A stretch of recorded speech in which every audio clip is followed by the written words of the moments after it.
தருமபுரி மாவட்டம் பாலக்கோடு வட்டம் தொட்டமிட்டி கிராமத்தில் செல்லும் பேசுகிறேங்க. நாங்கள் இந்த ஆடு வளர்ப்பு இப்போ ஒரு 8 வருஷமாக வளர்க்குறோங்க. அதுக்கு முன்னே நாங்கள் விவசாயம் வேலை செஞ்சு கரும்பு, பட்டுப்பூச்சி அந்த மாதிரி வெள்ளாமை வச்சுருந்தோங்க.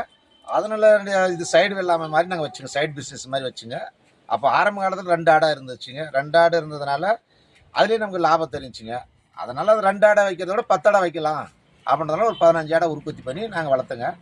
வளர்த்ததுனால இதில் நமக்கு ஒன்றும் லாபம் பரவாயில்லைங்க. அதனால் இது நமக்கு கண்டினியூ ஒரு 8 வருஷமாக அதனால் வச்சுருக்குறோங்க. நம்ம சேலங்கருப்பு நாங்கள் தேர்ந்தெடுத்து நாங்கள் அதை வளர்க்குறோங்க. இது வளர்க்குறதுக்கு கேவிகே ஆஃபீஸ்காரர் அவங்களுக்கு நமக்கு கொஞ்சம் ஐடியாவும் கொடுத்தாங்க. இருந்தாலும் எங்களுக்கு இது வந்து வெயிலுக்கு மழைக்கு எல்லாத்துக்குமே அதான் குட்டைக்காட்டில் கூட மேய்ச்சி வளர்த்துடலாங்க சேலங்கருப்பு வந்து. அதனால் மார்க்கெட்டுக்கே போகும்போது கூட அந்த கருப்புக்கு தான் வேல் 2000 கூடுதலாக வாங்குறாங்களே தவிர வெள்ளைக்கு வாங்குறதுங்க. அதனால சேலங்கருப்பு விரும்பி நாங்கள் வளர்ச்சி பண்ணுறோங்க. குட்டி போடுறதாக்கட்டும் குட்டி நல்லா வளர்ச்சி வரும். ஆடு நல்லா நீட்டு போக்கு லென்த்து வெயிட்டு எல்லாமே சேலங்கருப்பு வந்து நல்லா கூடுதலாக வருங்க. அது காலையில் வந்துங்க கள்ளக்குச்சி ஒரு 9 மணிக்கெல்லாம் 9 மணிக்கு கள்ளக்குச்சி வச்சிருங்க. அது ஒரு ரொம்ப சாப்பிடுதுங்க. சாப்பிட்டான்னா அப்புறமேல மதியம் 12 1 மணி ஆச்சுன்னா கடல போட்டு மோட்டா பசா தவிடு புழக்கத்தீவனம் இது எல்லாமே ஐட்டம் எல்லாம் கலந்து 3 4 அன்னக்கூடால வச்சுட்டா ஒரு ரொம்ப சாப்பிட்டுக்குதுங்க. சாப்பிட்டா நாங்கள் நம்ம நிலத்துலேருந்து தீவன தட்டு வெட்டிட்டு வரோங்க. வெட்டிட்டு வந்து மிஷின் விட்டு கத்தரிச்சா எல்லாம் சாப்பாட்டில் கட் பண்ணிட்டுதுங்க.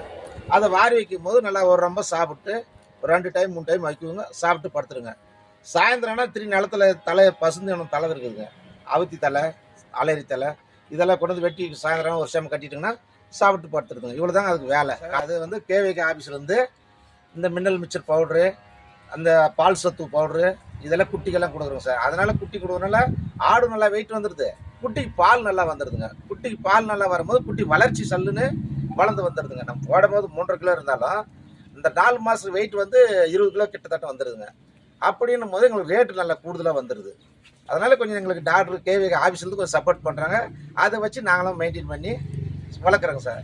நாங்கள் குட்டி வந்து 4 மாதத்து குட்டியில் நாங்கள் கொடுக்குறோங்க. போடும் போது ஒரு 3.5 கிலோ வெயிட் வரும். விற்கும் போது 4 மாதம் வந்து எங்களுக்கு 20 கிலோ வெயிட் வந்துடுதுங்க. கொடுக்கும்போது வந்து அப்போ வந்து நாங்கள் 7,000 ரூபான்னு கொடுத்தோன்னா கூட குட்டி மேலே 1000 ரூபாய் செலவாயிட்டா கூட எங்களுக்கு 6,000 ரூபாய் மிச்சம் ஆகுதுங்க குட்டிக்கு மேலே. அப்படின்னும் போது எங்களுக்கு ஒரு 30 குட்டி ஒரு பேட்சுக்குன்னும் போது கூட 1,80,000 ஆச்சு. அது வந்து எங்களுக்கு செலவு போகனா கூட வருஷம் வந்து 3,00,000 வந்துடுதுங்க. 60,000 செலவு பண்ணால் கூட 3 லட்ச ரூபா எங்களுக்கு குறையாமல் மிச்சம் ஆகுதுங்க.